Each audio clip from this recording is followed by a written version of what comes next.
आपने ये Eiffel tower देखा होगा, लेकिन कभी आपने ये सोचा कि ये बना कैसे? इसको बनाने के लिए कितने मजदूर, कितने इंजीनियर, कितने डिजाइनर, कितनी सरकारें, कितने पैसे लगे, कैसे बना, कितने लोगों ने अपनी जान खपाई इसके ऊपर, कभी आपने सोचा है?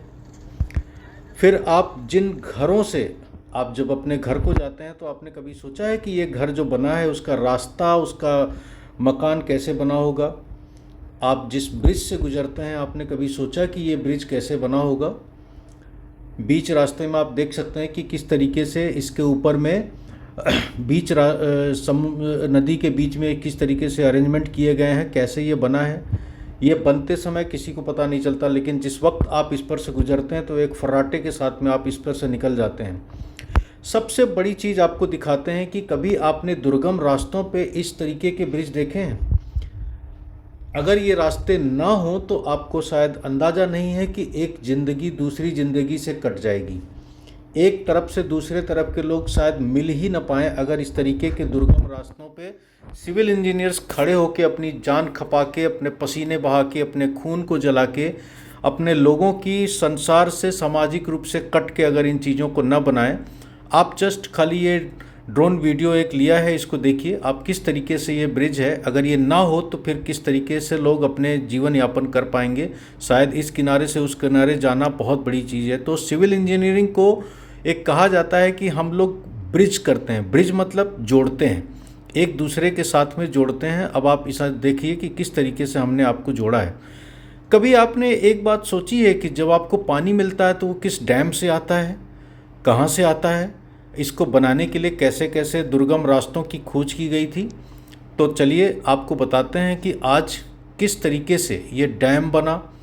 डैम बनने के बाद में आप इसको देखिए, इसका कैचमेंट एरिया मतलब जहाँ पर कि ये पानी होता है जिससे आपको पावर प्रोजेक्ट्स बनते हैं, आपको बिजली मिलती है, आपकी बिजली की सुविधा मिलती है। और बिजली की सुविधा मिलती है तो ये जिन घरों में आप रहते हैं ये घर कैसे बनते हैं? इन घरों को बनाने के लिए कितने लोग अपनी घरों से दूर रहते हैं, अपने परिवार से दूर रहते हैं, अपने माँ बाप से दूर रहते हैं, अपने संसार से दूर रहते हैं, अपनी पत्नियों से दूर रहते हैं।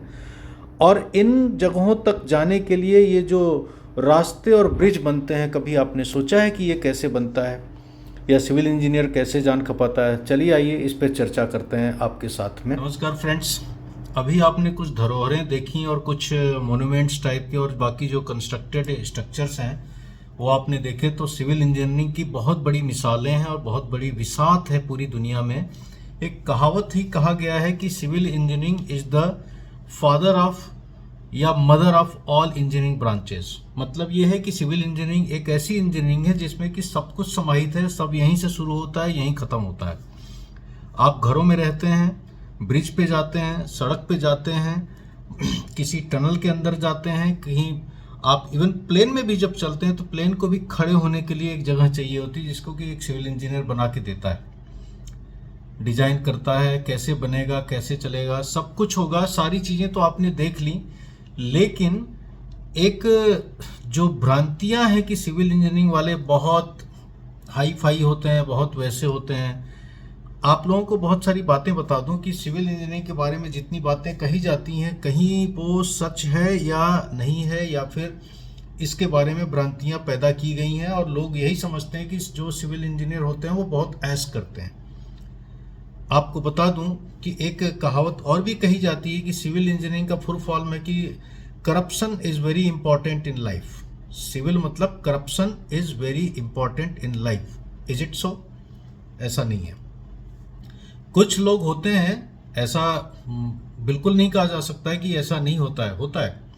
लेकिन कुछ लोग होते हैं, एक कहावत है कि एक मछली पूरे तालाब को गंदा कर देती है। उसी तरीके से कुछ लोग हैं जिन्होंने कि पूरी तरह से हर चीज़ को ख़राब कर रखा है पूरी दुनिया में, चाहे वो कुछ भी हो, चाहे वो इंजीनियरिंग हो, चाहे वो कुछ भी हो, चाहे पॉलिटिक्स हो, कुछ भी हो। इसमें मतलब ऐसा नहीं है कि 100 लोग हैं तो 100 के 100 खराब हैं, बाकी मतलब कोई बचा ही नहीं है, ऐसा नहीं है। कोई 10% 15% लोग होंगे जिन्होंने सबको ख़राब कर रखा है। और आपको बता दूं, एक सिविल इंजीनियर जब काम करता है उसकी ऑफिस लाइफ क्या होती है। साइट पे आप सोच के देखिए कि जिस ब्रिज से आप गुजरते हैं, जिस सड़क से आप गुजरते हैं, उस सिविल इंजीनियर का वहाँ पे पसीना बहा होता है। वो आपके लिए 24 घंटे खड़े होकर उस काम को करवाता है। नतीजा ये होता है कि उसके बदले में वो अपना घर, परिवार, सभी चीज़ों से दूर रहता है। उसकी सारी खुशियाँ चली जाती हैं, वो सामाजिक रूप से कट जाता है। उसके पास में किसी को मिलने के लिए, बात करने के लिए समय नहीं होता है। कोई परिवार में फंक्शन भी पड़ जाए तो पता चला कि कोई काम पड़ गया जिसकी वजह से वो नहीं जा सकता है।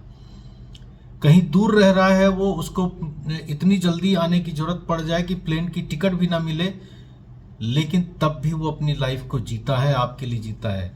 ऑफिसेज में जब वो छुट्टी मांगता है तो बॉस कहता है कि तुम चले जाओगे तो काम कैसे होगा। वही आदमी जब काम करता रहता है तो वही बॉस बोलता है कि तुम कुछ करते नहीं हो। डिजाइनर जो डिजाइन करता है, साइट वाला उसको जैसे एक रूप में लाने की कोशिश करता है, वो बिगड़ जाता है। फिर डिजाइनर पता चला कि जैसा हो गया वैसा ही बना दो, चलो। एक और भी बातें हैं, सड़क अगर कहीं बीच में मंदिर या मस्जिद आ गया तो चलो भाई ठीक है, रास्ता बदल दो। रास्ता तो बदल दिया, ट्रेन के लिए रास्ता कैसे बदलेंगे? ट्रेन के लिए तो हटाना पड़ेगा। फिर होती है जद्दोजहद। जद्दोजहद ये होती है कि आपका मंदिर या मस्जिद, कोई भी चीज़ बीच में आ जाए तो फिर वो जल्दी हटती नहीं है। बहुत सी चीज़ें होती हैं। आपने कुछ एक वीडियो देखे होंगे दुनिया में, चाइना में, ताइवान में या कहीं जगह पे है कि बिल्डिंग के अंदर से ही ट्रेन जा रही है। क्यों जा रही है? ऐसी क्या जरूरत पड़ गई? ये एक एग्जाम्पल है how to utilise the available resources. मतलब आपके पास जितनी जगहें हैं, जितनी चीज़ें हैं, जो सामान है, उसी से आपने कैसे उसको यूटिलाइज किया, ये उसका एक एग्जाम्पल है।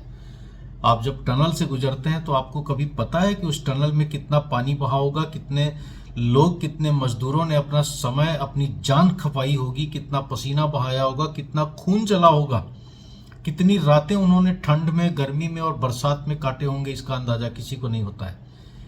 ये बात सिर्फ और सिर्फ वही आदमी जानता है जिसने सिविल इंजीनियरिंग को नज़दीक से देखा है या खुद सिविल इंजीनियर है। लोग बोलते हैं सिविल इंजीनियर के घर बड़े अच्छे होते हैं, वो होते हैं। भैया होंगे, क्योंकि वो पूरी जिंदगी तपस्या करता है। वो आपकी तरह बाजार में घूम के ऐश नहीं कर पाता है, जिसकी वजह से उसके जो रिसोर्सेज है, पैसे हैं, घर से मिलता नहीं, परिवार से मिलता नहीं, जाता नहीं, तो पैसे तो बचेंगे।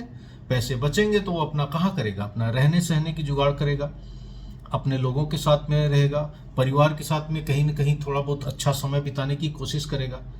तो ये एक लाइफ है।